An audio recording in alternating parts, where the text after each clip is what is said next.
Hey guys, I'm out here watching the fire, put all the kids to bed. You can't see, but over there in the darkness of the goats, I was wondering if they'd pick up at all, but they don't.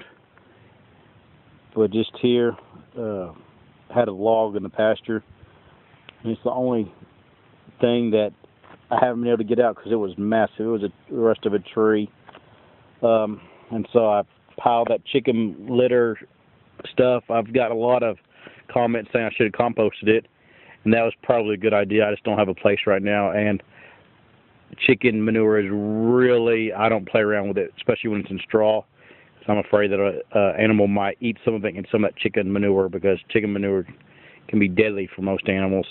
It has a lot of parasites in it. But that's not why I made this video. This video is going to be titled why I'm going to vote and why I can't believe all the talk I'm hearing about there's no reason to vote, it's all a scam, it's all rigged anyways. It doesn't matter, you might as well vote for some silly person, stay home. I've heard them all, and it just, on some of them, like on the rigged, or I can understand that to a point. I can understand where you just get so frustrated that it wouldn't be no fun anymore. I mean, that you would think that I'm trying to think of a good way to say it. If you were with a group of people and you kept giving ideas, and your ideas never got used, it'd be the same thing. You'd be like, well, why? And so I'm gonna tell you a little story why I'm gonna do it, and it's gonna be up to every person. But if you haven't registered, you have to do it pretty quick. Let's say 30 years from now, 20 years. Let's say 20 years from now. America is a communist nation. We have a dictator. We went downhill so bad. We said it would never be. We still have guns, of course, but they have to be in hunting gun places, and the insurance to have them. That they haven't made it illegal to have a gun, but insurance is so much that only rich people can have a gun legally. It's a day and time that the older people are holding on to what America used to be. The younger people, a lot of them aren't working, and so they've been trained and raised on a nanny system. And so they just think it's normal. If a certain agency says jump, they jump. The last bit of our dignity and freedom's being, slowly squeezed out just by pure generations, just waiting for the younger ones that have never, don't remember it, don't remember freedom. And that's where my story picks up. It could go two ways. You could have a 20-year-old, let's say 18, 20-year-old son or daughter, and they go, Dad, is it true that at one time America you could vote for who you wanted elected? And you can go one of two ways. You can say, yes, son.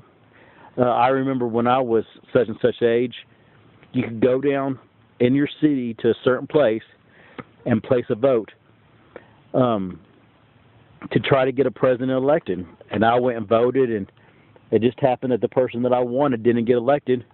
But I voted every time I could, just on the principle that we had it, and it was ours to do. Whether there's puppets in the background or not, it was ours to do. It was we the people of the United States of America. Or the story can go, Dad, is it true that y'all could used to vote? Go down to the city hall or something and vote? And you say, yes, son, but I never did it.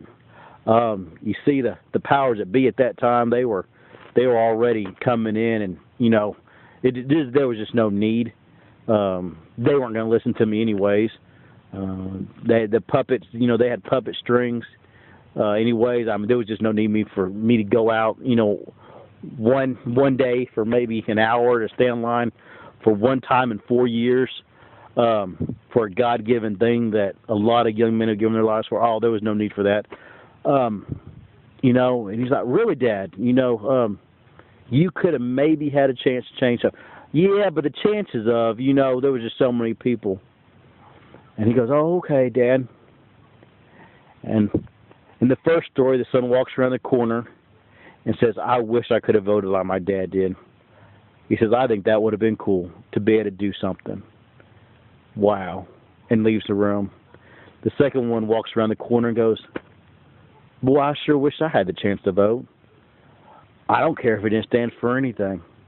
I wish I could go somewhere and instead of sitting here and being told to what I'm going to do, be able to go stand for something that I believe in and stand in the line with other people that believe what I believe in and maybe change something. Because if we don't hope, it's already gone to begin with. You know, I can tell stories. You know, I think that if things don't change, that it'll be a world government, and we the people, you know, we may have 49% of the vote and a court somewhere, and that way they'll say, you know, it's for our good. That way there won't be riots and stuff because it won't be a certain group of people voting somebody in. It'll be a certain government, and that'll work for all the nations. You know, they can vote presidents in and more like dictators, but you know, the people, they still get to have elections, but they get 49% of the vote, and but the, you know, this world court will get 51. You know, I can have conspiracy theories all day long that I believe may come true, but they're still just conspiracy theories. But unless I hope that my kids will grow up in an America that's even better than what I think America is in right now, I mean, you might as well go dig you a hole in the backyard and sit in it, you know? One of the parables that the Lord gave was the one that sat on his money. You know, one went and doubled it, and one tripled it, and one buried it. You know, if what the Lord gave you, if you just bury it and say it's going to happen anyways, then it's that's a sad day. So I just said all that to say, no matter what you think it's going to happen, how you think it's going to happen, when you think it's going to happen, by God, please go out and vote. If not for you, vote for that 20-year-old in that story I just said that could be living in a place where he can't vote anymore, and he goes to sleep at night going, boy, I sure wish I could do what they did back then.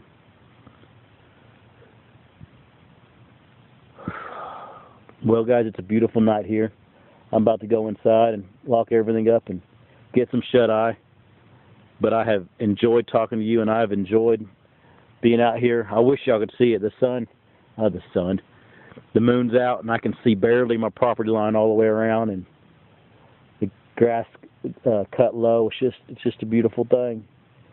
It cleared up. It's about 70 degrees. It's great to be alive, guys, and it's great to be in a country that, as of right now, is still free. And we have to do whatever we can in our power to keep it that way. So please go out and vote. Please register. In my hometown before, we did a little polling after the election, and 13% of my church went and voted. Folks, that is sad. That is sad. That just gut wrenches me. It turns me over. I mean, that's what's happened to prayer in school. That's what's happened with abortion. Good people sat on their hands, or said it couldn't change, or went to bed and said, it's not my problem. But it's a beautiful night, guys. I hope you're doing well where you're at. Hope you're having wonderful days or wonderful nights. God bless America. Good night.